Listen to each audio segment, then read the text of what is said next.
গণেশদা শুনেছে যে দুর্গাপুরের জমিদার শিবনারায়ণ মুখোপাধ্যায় অত্যন্ত একজন সৎ এবং ভালো মানুষ এবং তিনি তার প্রজাদের খুবই ভালোবাসেন, তাদের অত্যন্ত যত্ন করেন এবং সব বিষয়ে তাদের দিকে খেয়াল রাখেন। লোকমুখে এরকম সব কথাবার্তা শুনে গণেশদারও ইচ্ছা হলো যে তিনিও ওই জমিদারের সভায় যাবেন এবং তার সভাসদ হয়ে বসে তার সেবা করার চেষ্টা করবেন। যেমন ভাবা তেমনি কাজ।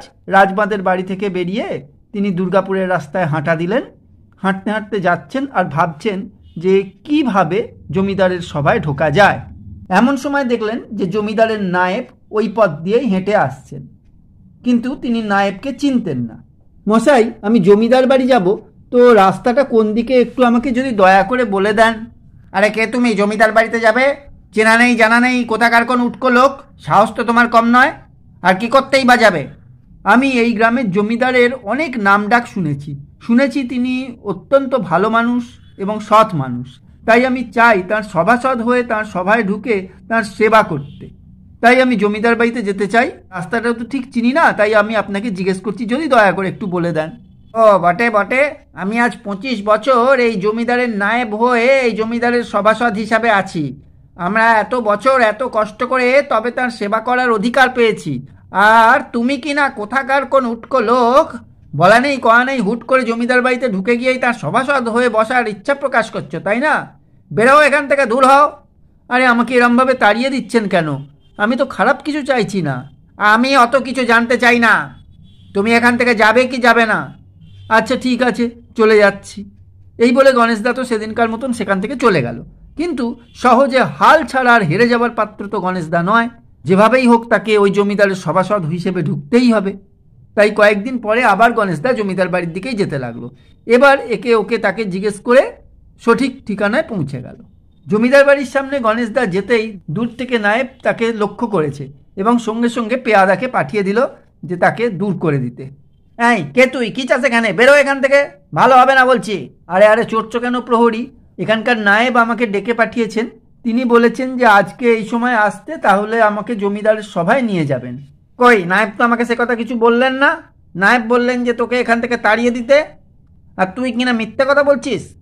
আরে না না, আমি মোটেও মিথ্যে কথা বলিনি। তুমি গিয়ে তোমার নায়েবকে একবার জিজ্ঞেস করে এসো, তাহলেই তুমি সব ব্যাপারটা জানতে পারবে। কি জিজ্ঞেস করবো? নায়েব তো নিজেই বললেন যে তোকে এখান থেকে তাড়িয়ে দিতে, নাহলে এই বল্লমের খোঁচা মেরে তোকে আমি এখান থেকে তাড়াবো। যা যা, ভাগ এখান থেকে, ভাগ ভাগ।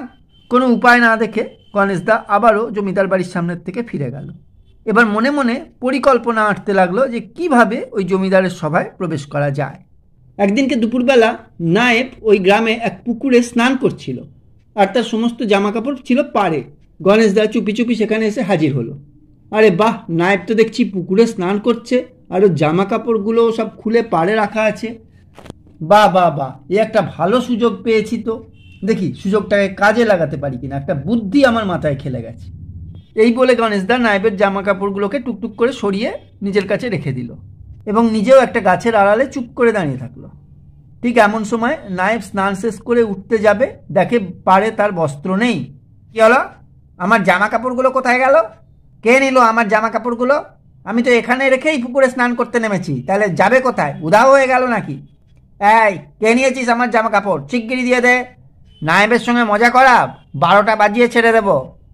দে শিগগিরি জামা কাপড় দে। আরে নায়েব মশাই, জামা কাপড় আমার কাছে। ও তুই সেই গণেশ?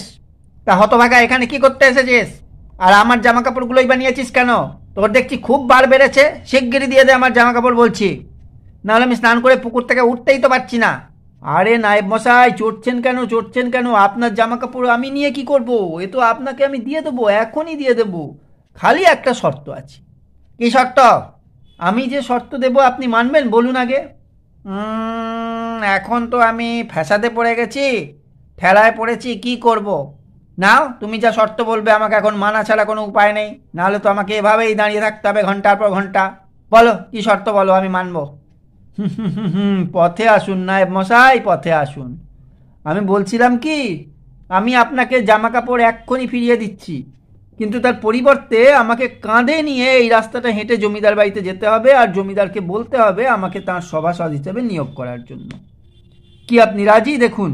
ওহ, এ তো বড় ঝামেলায় ফেললো দেখছি লোকটা। এই বুড়ো মিনসেকে কাঁধে নিয়ে আমাকে এতটা রাস্তা যেতে হবে, আর সেই সভাসদ হিসেবেই নিয়োগ করতে হবে। এখন কি আর করা যাবে, এই অবস্থায় তো আমি বেশিক্ষণ দাঁড়িয়ে থাকতে পারি না। আচ্ছা নাও, তোমার শর্তে আমি রাজি, এবার তো জামা কাপড় দিয়ে দাও। হ্যাঁ হ্যাঁ, নিশ্চয়ই নিশ্চয়ই, এই নিন। এই বলে গণেশদা নায়েবের জামা কাপড় ফিরিয়ে দিল আর নায়েবের কাঁধে চেপে বসলো। পুকুরঘাট থেকে জমিদার বাড়ি পর্যন্ত পুরো রাস্তাটা নায়েবের কাঁধে চেপে যেতে লাগলো। আশেপাশের লোকজন পুরো ব্যাপারটা দেখে মজা হাসি ঠাট্টা করতে লাগলো।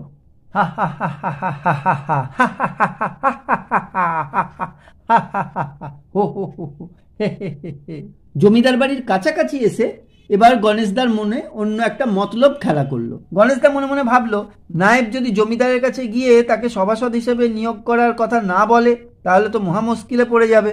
আর গণেশের মতন একটা অজানা অচেনা উটকো লোককে নায়েবের কাঁধে চড়ে যেতে দেখলে জমিদার মশাইও তার উপর ক্ষেপে আগুন হয়ে যেতে পারেন, তখন তো তার সব দিক যাবে। তাই জন্যে একটা বুদ্ধি আঁটলো। ও নায়েব মশাই, নায়েব মশাই, দাঁড়ান দাঁড়ান দাঁড়ান, আমাকে কাঁধ থেকে নামান, কাঁধ থেকে নামান। আচ্ছা নামাচ্ছি, কেন কি হলো আবার? আরে না না, কিছু হয়নি, এতটা রাস্তা আপনি আমাকে কাঁধে নিয়ে এলেন, আপনার তো খুব কষ্ট হলো।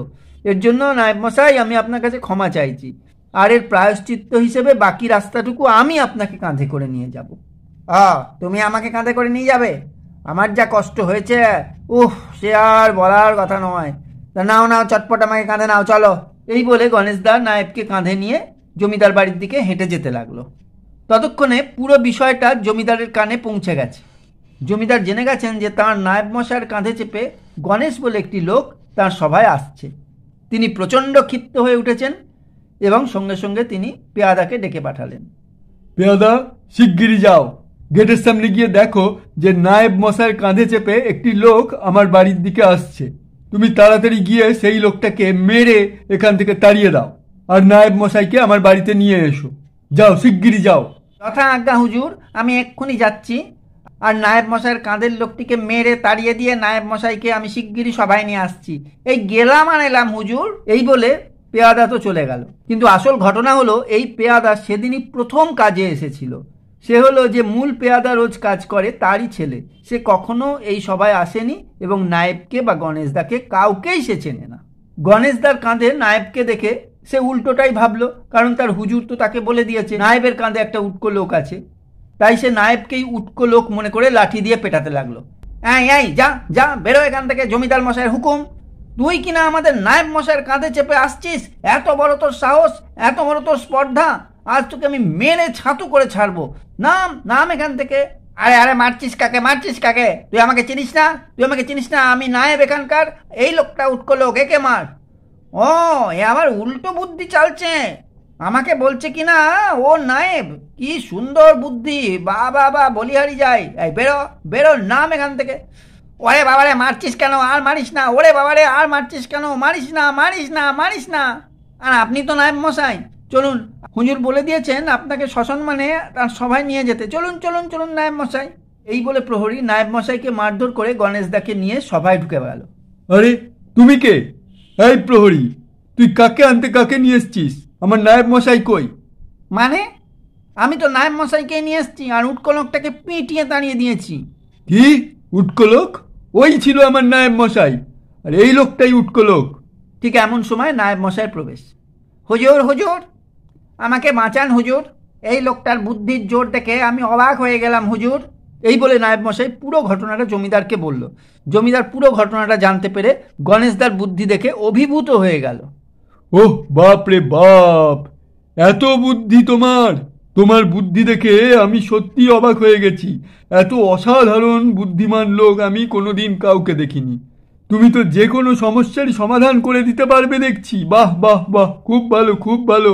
আমি তোমার বুদ্ধি দেখে এতই চমৎকৃত হয়েছি, এতই খুশি হয়েছি যে আমি তোমাকে 100 স্বর্ণ মুদ্রা দান করছি, আর সেই সঙ্গে সঙ্গে আমার রাজসভায় তোমাকে আমার একজন সভাসদ হিসাবে নিয়োগ করলাম।